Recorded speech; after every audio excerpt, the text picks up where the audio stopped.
मलाड स्टेशनवर मर्डर झाला. तुम्हाला हा गोष्ट माहीत आहे की नाही मला नाही माहीत, पण मी विचार केलो की आज मी तुम्हाला हा गोष्ट सांगू.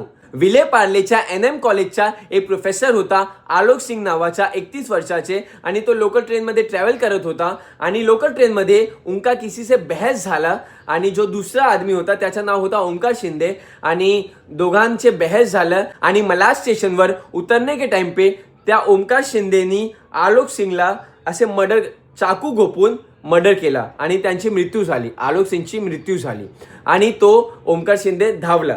त्याला काय वाटलं की असे क्राईम करून तो बचणार, पण आमची मुंबई पोलिसने एक दिवस मध्ये त्याला शोधून काढलं आणि त्याला लॉकअप मध्ये डाललो. तर मला क्वेश्चन करायचे आहे, ज्यांचे पण मनात असे थॉट येते ना क्राईम करण्याचे, चाहे छोटे क्राइम हो बड़े क्राइम हो, जसे की रेप हो, चोरी हो, मर्डर हो, हाफ मर्डर हो, हे ते जे पण असे क्राईम होते ना, गुंडागर्दी हो, तुम्हाला काय वाटते तुम्ही असे क्राईम करणार आणि तुम्हाला काय नाही होणार, तुम्ही बचून जाणार? असे तर पॉसिबल नाही ना. आमची मुंबई पोलीस तुमची वाट तर लावणार, कसे ना कसे करून लावणार. तर कशाला तुम्हाला क्राईम करायचे आहे?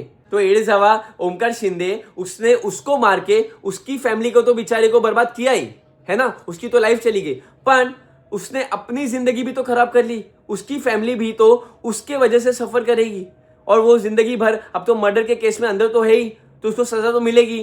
तो उसने उसकी जिंदगी भी खराब कर दी, अपनी जिंदगी भी खराब कर ली. तो ये जो लोग होते हैं ना, जो क्राइम करने से डरते नहीं है, डरो. अपने मन में ऐसा क्राइम करने का थॉट भी नहीं आने देना है. ऑल्सो हे भांडण भुंडण झगडा झुगडी ये सबसे बचो, व्हायलेन्स ये सब चीज से बचो. आम्हाला माहिती नाही की सामनेवाला कोण सनकी आहे, काय करणार. त्यासाठी हे सर में नको पडा.